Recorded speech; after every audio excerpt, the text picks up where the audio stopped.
Hi everyone, I'm Ursula and a student here at UBC. Before we start our alternative campus tour today, I'd like to acknowledge that UBC is situated on the traditional, ancestral, and unceded territory of the Musqueam people.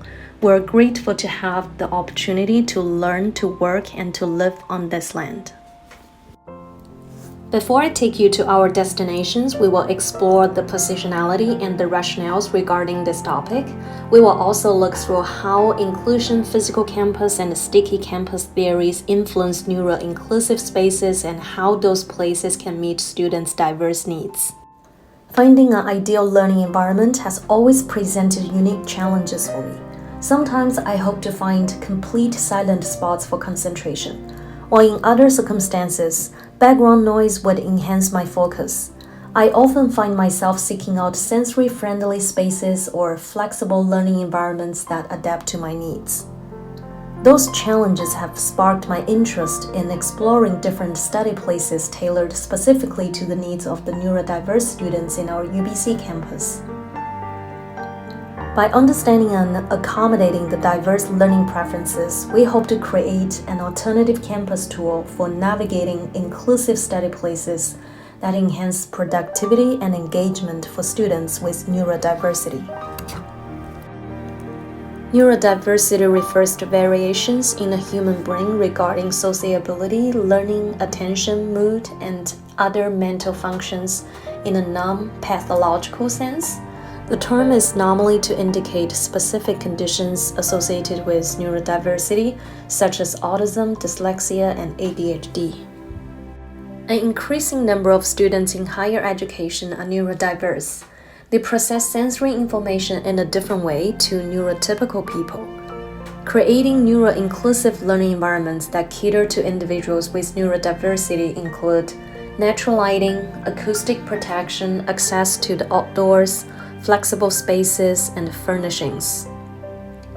Designing neuro-inclusive spaces is a universal task, and empathy and understanding of the individual needs are crucial. Inclusion as part of the UBC's strategic plan is a commitment to provide equitable access, fostering success, and promoting representation for excluded communities.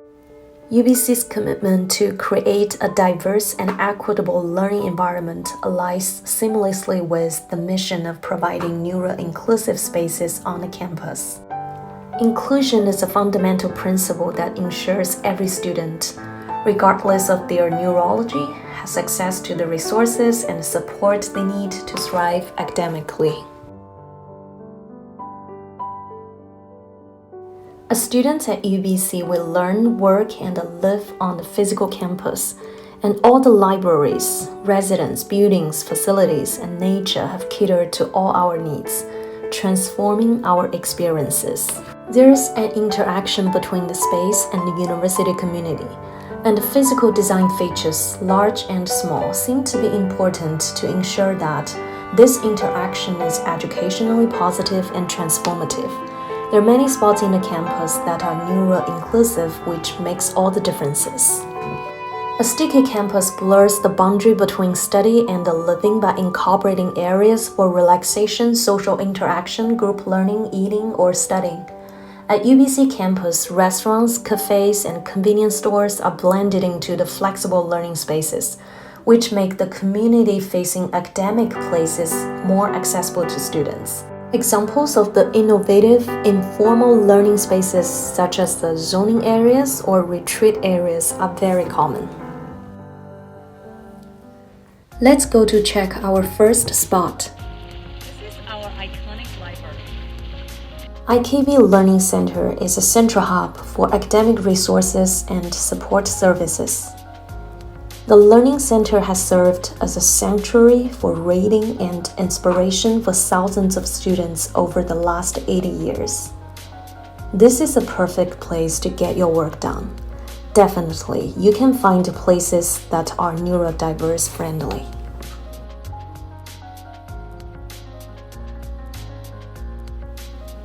Zoning area is a design technique used to split an interior space into sections. and each section is dedicated to a specific type of work. This technique can effectively support students with noise sensitivities, difficulty focusing, or those prone to sensory overload.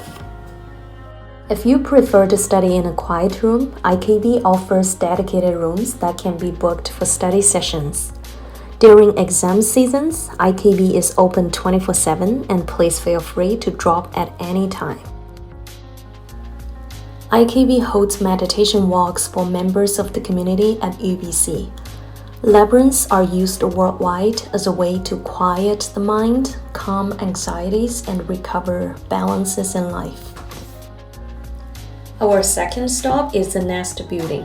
The Nest is designed specifically for student life, and there are a variety of study places, food and drink options.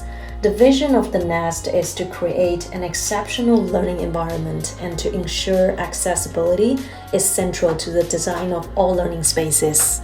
The informal learning space is everywhere in the Nest, and they are the most effective learning space for the unscheduled and informal learning and meetings between students.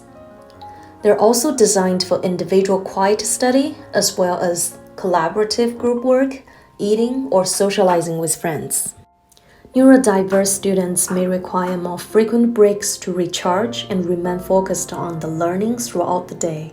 Offering dedicated areas of retreat could therefore be hugely beneficial, providing a sanctuary to which they can recharge in a space that is quiet and calm when needed. Each residence building at UBC has a lounge area for students to study and chill, such as Ponderosa, Marine Drive, Water Gauge, Thunderbirds, or Fairview. Whether it's lighting or acoustic or textures or materials, sensory sensitivities can significantly impact a student's ability to learn, to concentrate, and to engage.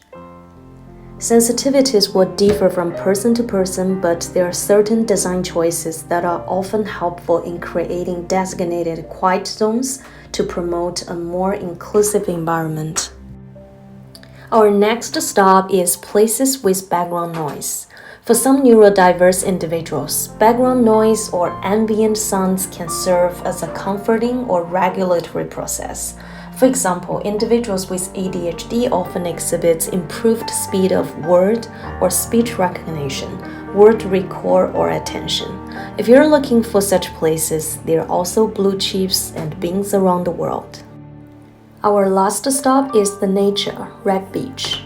Students who spend more time in nature increase their ability to pay attention and have lower levels of stress and anxiety. Natural-based learning has been in use, both formally and informally, for over a century and benefits neurodivergent students. I believe you will definitely find peace here in the Red Beach. You can read a book, or spend an hour on meditation, or have an important conversation with your friends, or do some exercise, or just doing nothing might be a good option too. There are also other nature spots in our campus, such as UBC Botanical Garden, Nitobe Memorial Garden, or Rose Garden. For some neurodiverse individuals, having a regular routine and a predictable environment can be comforting. The gardens at UBC provide a familiar space where students can relax and unwind, contributing to their overall well-being. Also, there are some online resources you can learn about neurodiversity, and let's work together to create an inclusive learning environment. Finally, let's end our today's tour by a quote. Neurodiversity may be every bit as crucial for the human race as biodiversity is for life in general. Who can say what forms of wiring will prove best at any given moment? This is the end of the tour, and thanks for watching.